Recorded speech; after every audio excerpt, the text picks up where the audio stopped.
This video is not for praise, not for fame, not for validation. It's to inspire you to give back to the world and make an impact.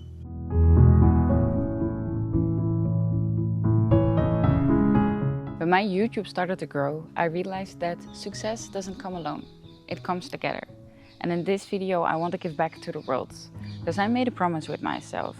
As soon as I have my very first income from YouTube, I want to give it back to animals and people in need. In this video, I will take you with me to Rainbow House. Rainbow House is a home for young orphanage girls. And I will tell you how I donated in such a way that supports their mental health, safety, privacy, and the system of the organization. Because I think a lot of people are not very aware of this, and I want to spread some awareness about how to give in such a way that's responsible. And this is my way to say thank you to everyone who has been supporting me on my journey on YouTube. As much as it feels much more personal to give all the donations myself directly to the children, I choose not to do so. Because I think it's very important to protect their safety, and if they are like every time being exposed to tourists and people are coming into their homes, it can do harm to them, right? We don't know what's like important for them, for their personal growth, for their safety. So I decided to directly give it to the organization, so the organization can like give all the donations fairly to all the children, so every child will benefit from this, and in this way I also protect their safety. In order to respect the privacy of the girls, I decided to not video any of them. So this girls' home reminds me of my time when I was 17 and doing voluntary work in Sri Lanka. That time I stayed in Sri Lanka for 1 month with a host family, and I was working in a boys' home for disabled kids and teaching in a preschool and also teaching English in a neighborhood there. And being here just really reminds me of that time that I have learned so much about different backgrounds. And if I see these girls here and be here, then I can just feel how tough life can be when your background is like these girls are experiencing. All these girls have their own stories and they needed a home. And this place is giving this home to them, and that's incredible. And it just reminds me of my time there as well. So being in a girls' home is just really close to my heart. Isha, this is Rainbow House. This is a home of the girls above the age of 9 up to 16. We have around 60 girls are living here. Most of these children are from difficult background.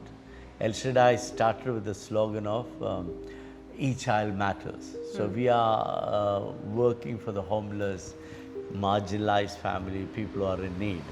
So this is the second home we set up. You know, one man from Germany, he was traveling in India and he saw the plight of the girl children in India, and so 30 years back it was pretty bad. So he thought he must do something, and he wanted to buy a house to set up a girls' home. And he gave money to somebody in Pune, but they took the money, they never done anything. So someone told him about me and he came to meet me. His name is Andreas Toscano. So he came to meet me and I was doing a staff training. So I told him to wait because he was wearing a white simple t-shirt and a skinny guy with the jeans. I thought some ordinary guy. Made him to wait for 2 hours. After 2 hours, I went to say hello to him and he said, I want to buy a house for you. I almost fallen flat. And he went back to Germany. He mortgaged his house and he gave the money to buy this house. Wow. So this house is running more than 20 years now, 25 years. Impressive. Hundreds of children have gone through this, and it's a beautiful home. And he has not come back after for many years. I want to spread some awareness about something. So I see a lot of people wanting to give money directly to the kids that are begging at the streets. And this is something that I've been telling a lot because I was working as a tour leader, right? So I've been telling my clients in the bus every time, please don't directly give money to the children when you see them at the streets begging, because probably this money will go somewhere else. Maybe their parents, maybe there's a structure around them who's forcing them to go on the streets and beg for money, because this can be a source of income too. And I feel like it's very important that they go to school, and in this way you're actually supporting them not to go to school.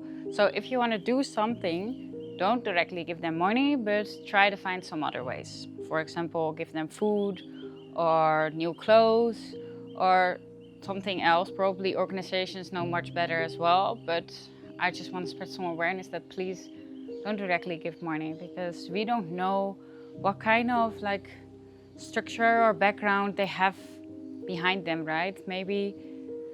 Probably there's something that we don't know and it might can harm them.